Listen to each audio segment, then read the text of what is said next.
का स्वागत है। आज के प्रेस वार्ता का मुख्य मकसद है कि अभी 2 दिन पहले AIMIM के बिहार सदर अख्तरुल ईमान साहब द्वारा जो सिख भाई जो हमारे हैं उनके ऊपर जो अमर्यादित टिप्पणी की गई, जिसको लेकर पूरे देश और दुनिया के सिख समाज के लोग हैं वो बहुत ही आक्रोशित है, बहुत ही उनके मर्यादा को ठेस पहुंची है। और मैं भी इसकी कड़े शब्दों में निंदा करता हूं कि आप कोई भी अपने राजनीति चमकाने के लिए इस तरह से किसी खास समुदाय या धर्म के भावनाओं को आहत करना, इसकी जितनी कड़े शब्दों में निंदा की जाए वो कम है। अख्तरुल ईमान साहब वो कैसा सीमांचल चाहते हैं? वो ये कह रहे थे कि 1970 में हमारा सीमांचल बहुत खुशहाल था। वो ये डाटा बताया कि 1970 में यहाँ के सीमांचल के लोगों का पर कैपिटा इनकम कितना था, प्रति व्यक्ति आय कितना था, कितने लोग पढ़े लिखे थे, कितने लोगों के पास पक्का मकान था, कितने लोगों के पास मोबाइल था, कितने लोगों के पास 4 पहिया वाहन था, कितने लोगों के पास 2 पहिया वाहन था। वो डाटा दे के बात कर रहा है। आज बोल रहा है कि उस वक्त हमारा सीमांचल खुशहाल था, उस वक्त जो है हमारे जो है सिख भाई, और ये शब्द का प्रयोग करना कि सिख जो है पगड़ी बांध करके, ये सबसे बड़ी जो है अमर्यादित भाषा। हम अगर बोलेंगे कि उसी हिंदू भाई के बारे में वो टीका लगा के ऐसा किए, मुसलमान के बारे में टोपी पहन के, ये बहुत ही गलत बात। और ये फिर बाद में बोलते हैं कि नहीं जबान फिसल गया, ये कोई नई बात नहीं, ज्यादा बोलने से ऐसे ही होता है। ये कोई एक बार और फतवा दे दिए, बोले 6 महीने में जो बच्चा पैदा हुआ तो वो जायज है, और 6 महीने में जो बच्चा पैदा हुआ नाजायज है, और 9 महीने में बच्चा पैदा हुआ तो वो जायज है। वो डॉक्टर है, कभी कभी जो है पहले भी टाइम से पहले भी बच्चा पैदा हो जाता है। ऐसा बहुत सारे केसेस आए हैं, तो इसको वो सर्टिफिकेट दे रहे हैं कि ये जायज है, वो जायज है, और भी कई मामले में। तो इनको जो है सिख समाज से जो है माफी मांगना चाहिए। और दूसरी बात, जो बैरिस्टर असदुद्दीन अवैसी साहब बहुत ही जानकार हैं, बैरिस्टर है, पढ़े लिखे आदमी है, अपने भाषण में भट्टाहाट पोचा धामन में ये कहा कि सबसे पहली बार AIMIM ने सीमांचल शब्द का उपयोग किया। तो ये बिल्कुल तथ्य से परे है, सच्चाई से हट के है। इनको सच्चाई को जानना चाहिए कि सीमांचल शब्द ये बहुत दिनों से चल रहा है, और ये सबसे ज्यादा ये फोकस में आया हमारे मरहूम सांसद पूर्व केंद्रीय मंत्री तस्लीमुद्दीन साहब के द्वारा। और उस सीमांचल की लड़ाई को वो लड़ने का काम किया, उसके लिए उन्होंने अलग से सीमांचल मोर्चा का गठन हुआ। तो मैं इसकी भी कड़े शब्दों की निंदा करता हूं कि भाई आप गलत जानकारी देकर अपनी राजनीति चमकाने की कोशिश मत करें। सीमांचल का मुद्दा बहुत पहले से उठता है, और सबसे ज्यादा और इसको जो लाइमलाइट में आया वो मरहूम सांसद तस्लीमुद्दीन साहब है। सर वैसे जी मन से ये भी कहनी थी कुमार तेजस्वी से निकाल कर लिया। अब वो पॉलिटिकल है, वो बोलने के लिए कुछ भी बोल लेते हैं। हम लोग विकास की बात करते हैं, सभी जाति धर्म के लोगों को लेकर चलते हैं। आप ये देख लीजिए कि पहले सीमांचल में कितने हाई स्कूल थे, कितने एजुकेशनल इंस्टीट्यूट थे, कितने गांव में बिजली पहुंची थी, कितने गांव में सड़क पहुंची थी, पर कैपिटा जो है आमदनी इस जिले में कितना था। तो विकास का पैमाना ये न होता है जी। और अगर कोई आदमी ये कहता है कि नहीं 1970 में हमारा सीमांचल खुशहाल था, तो आप उनकी मंशा आप समझ लीजिए कि वो कैसा सीमांचल चाह रहे हैं। सीमांचल का डेवलपमेंट चाह रहे हैं कि वो 1970 को वो विकास मॉडल बना रहे हैं, बता रहे हैं कि 1970 में सीमांचल उस वक्त बहुत अच्छा था, अभी जो है बदहाल है।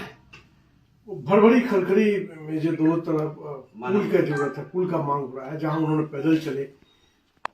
जी जी, खरखरी भरभरी जो ठाकुरगंज प्रखंड, ये 6 पंचायत है, खारूदा, बोरचंदी, जिरणगाछ, उधर पौवा खाली तक, जो भौलमारा, रसिया, डुमरिया तक के लोगों को जिला हेडक्वार्टर आने में जो 70-80 किलोमीटर घूमना पड़ता है। अगर खरखरी भरभरी घाट पर, जहां पर डॉक्टर कलाम कृषि कॉलेज है, वहां पुल बन जाता तो 20 किलोमीटर दूरी तय करना।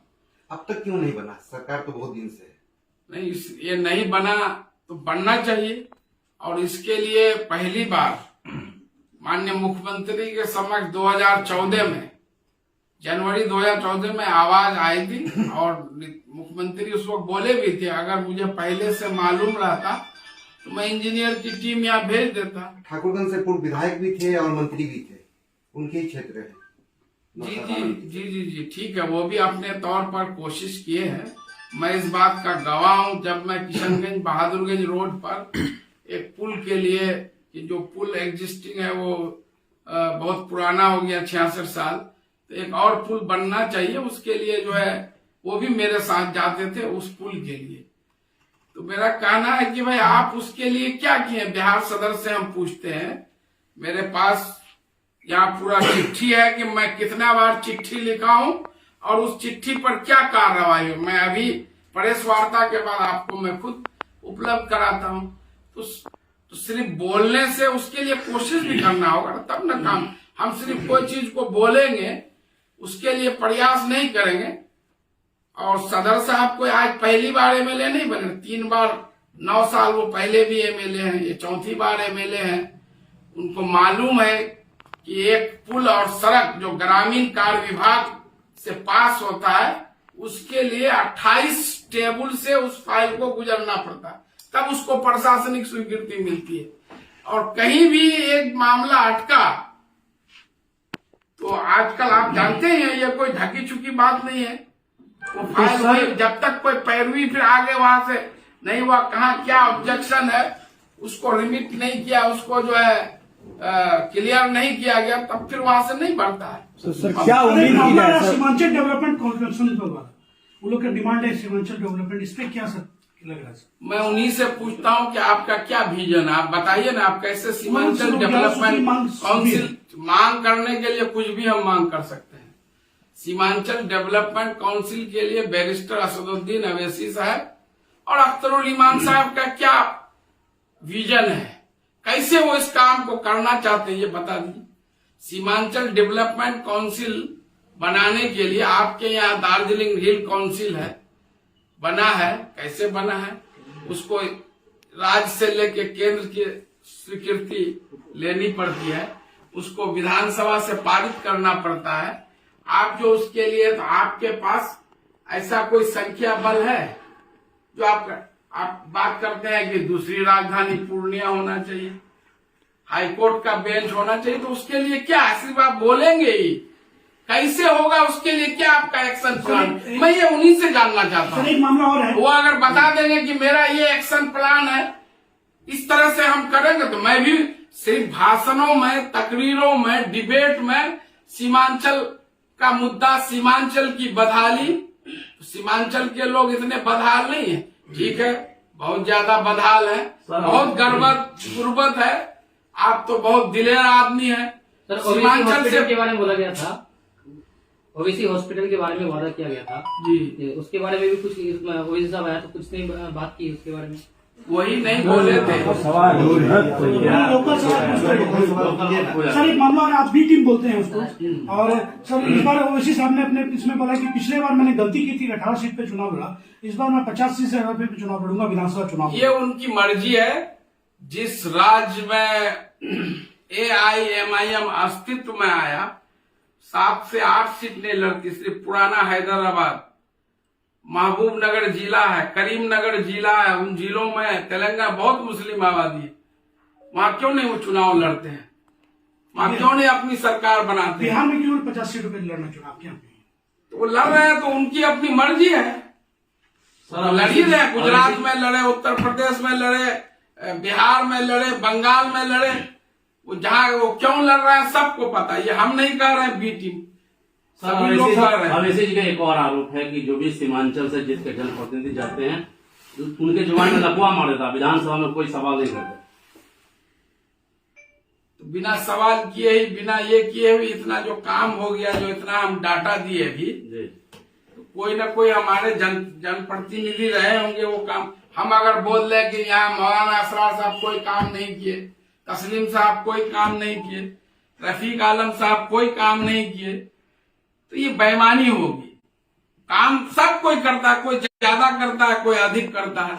और मेन बात, कोई भी सांसद किसी भी पार्टी से हो 5 ही करोड़ उसको मिलेगा, कोई भी विधायक किसी पार्टी से हो 3 करोड़ मिलेगा। आप अगर सरकार के गुडविल में हैं तो आप बड़े बड़े काम करा सकते। अभी कोचाधामन में बन रहा है 155 करोड़ का रोड, तो मुख्यमंत्री का अगर हाथ नहीं रहता तो ये कभी संभव था। दूसरा रोड अभी जो पूरा हुआ 100 करोड़ का मस्तान चौक बरबट्टा, तो ये संभव था। कोचाधामन में जो इतना central grid, state grid, power station बन गया, इतना चीज जो बन गया, या आपका जो बिहार का पहला अल्पसंख्यक आवासीय विद्यालय, तो उसी की न देन है। सर आखिरी सवाल सर, ये 2 दिवसीय दौरे पर आए, इसको किस अंदाज से आप देख रहे हैं सर? ये बिल्कुल ये दौरा उनका जो आया है तो 2.5 साल बाद आए। 2.5 साल जो चुनाव के दौरान आए थे, बहुत सारे वादे किए थे। इस दौरान फिर वो भूल गए, जब इन्हें के 4 विधायक छोड़ के चले गए। और फिर जो अब जो लोकसभा चुनाव है नजदीक है, तो वो अपनी सियासी जमीन तलाश करने आए।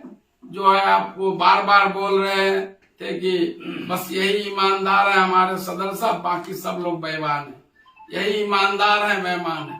वो अगर सही माने में सीमांचल के हमदर्द होते तो वो बात करते कोचाधामन में रेलवे स्टेशन की, टेरागाछ में डिग्री कॉलेज की, अमोर में अवैसी हॉस्पिटल की, एएमयू केंद्र सरकार से एएमयू सेंटर को फंड दिलाने के, सुरजापुरी मुस्लिम को ओबीसी के लिस्ट में शामिल करने के लिए, सेंट्रल ओबीसी लिस्ट में, और उसके अलावा जो है आर्टिकल 371 के तहत सीमांचल को इस पैकेज।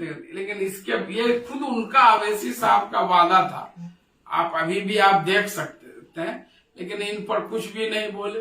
वो चले गए खरखरी पुल, वो चले गए जो है खारीहाट पुल, जो और उसी खरखरी और खारीहाट पुल को दिखा करके सदर साहब चुनाव लड़े, आज हम जीत जाएंगे, कल से काम शुरू हो गया।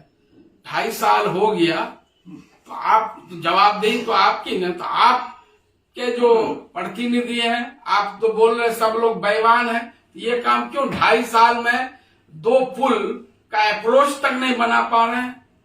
तो आपके पास क्या विजन है विकास का मॉडल? आपके जज्बाती बातों को सिर्फ लोग सुने और सिर्फ वोट करें और लोग अपने बदहाली में, कोई सॉल्यूशन होना नहीं चाहिए। क्यों नहीं? जवाब तो अख्तरुल ईमान साहब को देना चाहिए। सदर 15 साल जनता पर कितना असर पड़ेगा इनके 2 दिवसीय दौरे पर?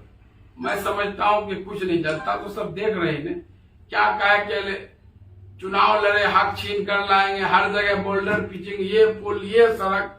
आप जरा अमोर विधानसभा घूम कर देख लीजिए, सब प्रेस के साथी हैं, आप घूम करके आके खुद फैसला कर लीजिए कि वहां 2.5 साल में कौन काम हुआ है, तब आप दूसरों से आप सवाल कर सकते हैं। सर, नीतीश कुमार प्रधानमंत्री बनने का सपना देख रहे हैं और सीमांचल का रास्ता दिल्ली से होकर जाता है, और उन्होंने ये भी कहा कि सीमांचल में असदुद्दीन अवैसी और अख्तरुल ईमान खड़ा है, उनका सपना साकार होने नहीं दिया जाएगा। तो वो तो किनके सपना साकार करने के लिए जो है घूम रहे हैं, तो दुनिया जानती है ना। उनके छोटे भाई अकबरुद्दीन अवैसी का आप वो भाषण सुने कि नहीं सुने, कि हम पूरे देश में मोदी जी के साथ घूम घूम करके कांग्रेस का जनाजा उठाएं। ये अकबरुद्दीन अवैसी साहब का ही भाषण, तकरीर है, तो वो काम वो लोग कर रहे हैं। तो सर एक छोटा सा सवाल है कि खरखरी के बारे में आपने जिक्र किया, आप बता रहे हैं कि खरखरी को दिखा करके कोई अब राजनेता अपनी जो है राजनीति रोटी सेक रहा है, लेकिन आपकी सरकार है 15 सालों से, आप क्या कर रहे हैं? सिर्फ कागजी कार्रवाई जारी है? वो तो मैं बता रहा हूँ। सिर्फ बताने से क्या, कब तक मिल पाएगी हर सर? चीज मैं तो बताया ना कि 29 टेबल से गुजरना पड़ता। मैं तो अभी कुछ हो नहीं भाई, मैं जहां तक था मैंने वो करके दिखा दिया। मेरे यहाँ भी 2017 का बाढ़ आया था, आप जाके देख लीजिए, सड़कों को, पुलों को और दूसरी चीजों को, और जगह भी है। मेरे यहाँ रहता तो मैं तो यहाँ पर अपने एरिया में 58 करोड़ से नाबार्ड से जो किशनगंज बहादुरगंज रोड में पुल स्वीकृत करा लिया था। सर, खरखरी लेकिन वासियों- जब, एक मिनट सुनिए, जब यहाँ पर जो है NH का जो प्रपोजल आया NHAI का, किशनगंज बहादुरगंज NHAI को जोड़ने के लिए, नेशनल हाईवे को जोड़ने के लिए बाईपास, वो कैंसिल हो गया। नाबार्ड से 58 करोड़ का स्वीकृत कराया था। अभी सर वो खरखड़ी और भेरवड़ी के लोगों को क्या संदेश देंगे सर उस पुल के मुद्दे को? निश्चित रूप से मैं उनके साथ हूँ। मैं पूरा इलाका पैदल घुमा हूँ, वहाँ धरने में भी गया था। मैं आपको अभी कागज भी दिखाता हूँ। अभी मुख्यमंत्री भी आए थे, उस वक्त भी लिख के दिया हूँ, उससे पहले भी DM साहब को लिख के दिया हूँ, और फिर क्या जवाब आया है वो भी मैं प्रक्रियाधीन है। क्या उम्मीद है कब तक हो सकती है वो पुल लगभग? टाइम सीमा तो हम नहीं बता सकते, लेकिन जब तक मैं हूँ लगातार, जब तक पुल नहीं बनेगा उसके लिए संघर्ष सर अंतिम कितना